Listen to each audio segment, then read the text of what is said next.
আসসালামু আলাইকুম। আজকে দেখাবো মুরগির চপ বানানি। এই একটা বুক একসাথে নিয়েছি। এই বুকটা আমি পাতলা করে 3 ভাগে ভাগ করে নিয়েছি, লম্বা লম্বা করে স্ল্যাশ করে ধুয়ে নিয়েছি। ধুয়ে তারপরে পরিষ্কার করে ধুয়ে এটারে আমি একটু মশলা মাখায় রাখবো। এটা কিন্তু বানানি একদম সহজ। প্রথমে লবণ দিয়ে দিয়েছি। আপনারা এভাবে বানায় খায় দেখেন, তাড়াতাড়ি হয়ে যাবে, বেশি সময় লাগে না এটা বানাইতে। চিকেন চপটা একদম সহজ হয়ে যায়, তাড়াতাড়ি হয়ে যাবে, বেশি সময় লাগবে না। আদা রসুন বাটা, লবণ এটা দিয়ে দিলাম। এটার সাথে আমি একটু গুঁড়া মশলা অ্যাড করব। 1 চামচ বেসন দিয়েছি যেন আমার মশলাটা না বের হয়ে যায়, লক থাকে এই জন্য। তারপরে হচ্ছে গরম মশলার গুঁড়া, এটা আমি বাসায় বানিয়েছি গরম মশলার গুঁড়োটা।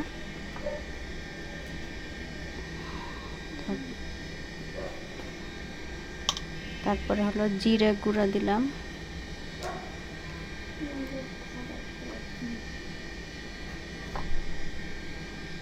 আপনারা একদিন বানিয়ে খেয়ে দেখেন, বাসায় বানিয়ে খাইয়ে দেখেন। তারপরে দিলাম মরিচের গুঁড়ো। আপনারা যেরকম ঝাল খেতে চান কমাইয়া দিতে পারেন, বেশিও দিতে পারেন। তারপরে এগুলো সব সুন্দর করে ভালোভাবে মাখায় নিব। আমি মাখায় কিছুক্ষণ রেখে দিব। এটা মাখানি হয়ে গেছে, মাখায় রেখে দিলাম। চিকেন চপটা সেই হয়েছিল। তারপরে আমি কড়াইতে তেল দিয়ে আধা ঘন্টা মাখায় রাখলে হয়। কড়াইতে তেল দিয়ে রাখছি, তেলটা গরম হলে এটা আমি দিয়ে দিব। কিন্তু এটা একটু জাল কমে ভাজতে হবে। দেওয়ার পরে চিকেনটা দেওয়ার পরে একটু নাড়াচাড়া দিয়ে এটা রেখে দিতে হবে। আমি একসাথে 3টাই ভেজে ফেলেছি পাশাপাশি দিয়ে। এটা পাশাপাশি দিয়ে রাখলে আপনার মশলাটা আর কি বের হয়ে যায় না, নড়াচড়া করে না বেশি, তো এই জন্য বের হয়ে যায় না। নাহলে মশলা বাইর হইলে আগে মশলা পুড়ে যায়। আর এটা একটু লাল লাল বা কালো কালো হলেও কোনো সমস্যা নাই, কারণ ভিতরে যে আপনার চিকেনটা এটা ভাজা হইতে হবে, তো এই জন্য। পুরাটা যখন এটা আমি জাল কমায়ে আস্তে জালে ভাজতেছি, মশলাটা ছিল এটা পুরাটা দিয়ে দিলাম উপরে। তা আপনারা জাল কমায়ে দিয়ে আস্তে আস্তে ভাজেন। ভাজা পুরাটা যখন ভাজা হবে, আব্দুল্লাহ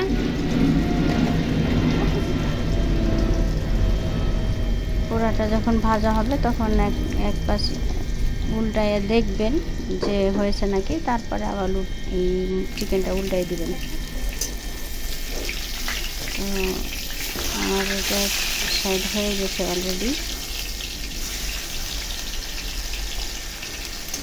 উল্টাই দিলাম এক সাইড, আর এক সাইড হইলে তারপরে আপনাদেরকে দেখাবো চিকেন চপ বানানিটা। আপনারা বানাইয়ে বাসায় বানিয়ে খেয়ে দেখেন, অনেক সুস্বাদু, ভালো হবে খেতে।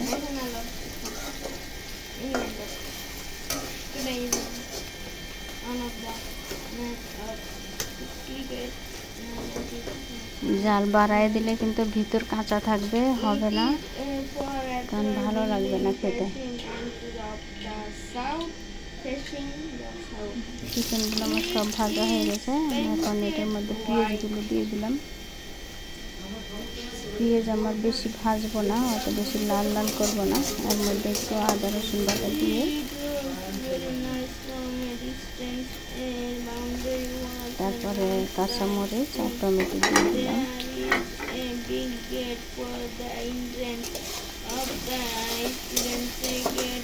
আপনারা আগের যে মশলা দিয়ে মাখায় রাখছিলাম চিকেনটা, ওটার মধ্যে তো সব মশলা আমরা দিয়েই রেখেছি। এখানে হালকা করে একটু মশলা দিচ্ছি। আপনারা চাইলে দিয়েন, না চাইলে শুধু পেঁয়াজ, টমেটো, এই সস, টমেটো সস এগুলো দিয়েও খেতে পারেন, বেশি সুস্বাদু হবে। আর এটা বেশি ভাজার দরকার নাই। মশলাটা আমার হয়ে গেছে, কাঁচা কাঁচা যেন একটু থাকে, হালকা কাঁচা। তারপরে একটু টমেটো সস দিয়ে দিলাম আমি। টমেটো সস বেশি দিলে বেশি মজা লাগে, কিন্তু আমি বেশি দেই নাই। আপনারা বেশি করে দিয়েন, একটু ভালো লাগবে। তারপরে চিকেনটা ছোট ছোট টুকরা করে কেটে নিব আমি, নিয়ে এটার মধ্যে দিয়ে দিব। ছোট ছোট পিস করে নিয়েছি। এটার মধ্যে ক্যাপসিকাম দিতে পারেন, তারপরে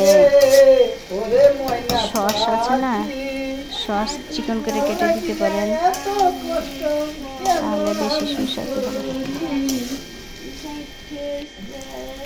একটু নাড়াচাড়া দিয়ে, আমার তো চিকেন অলরেডি হয়ে গেছে, তারপরে অল্প একটু নাড়াচাড়া দিয়ে আমি মুরগিটা নামিয়ে নেব। আমার মুরগি অলরেডি হয়ে গেছে। তারপরে আমরা খাবো বাসায়। এটা বানাচ্ছি নান রুটি। নান রুটি বানানি তো আমি দেখাই দিয়েছি আপনাদেরকে, আমার পেজে দেওয়াই আছে নান রুটি কীভাবে বানাতে হয়। আমার চিকেন হয়ে গেছে, টমেটো সালাড, তারপরে নান রুটি গরম গরম। এত নরম নাকি? নরম তুলতুলে মজা হয়। নান রুটি আর চিকেন চাপ, তারপরে সালাদ, তারপরে হচ্ছে এরকম টমেটো যদি সালাদ, পাওয়া যেত খাবার। কিন্তু এটা কোক হচ্ছে নাই তো, চিকেন দেখা চপ। যাচ্ছে। আপনারা বাসায় বানিয়ে খেয়ে দেখেন। আল্লাহ হাফেজ।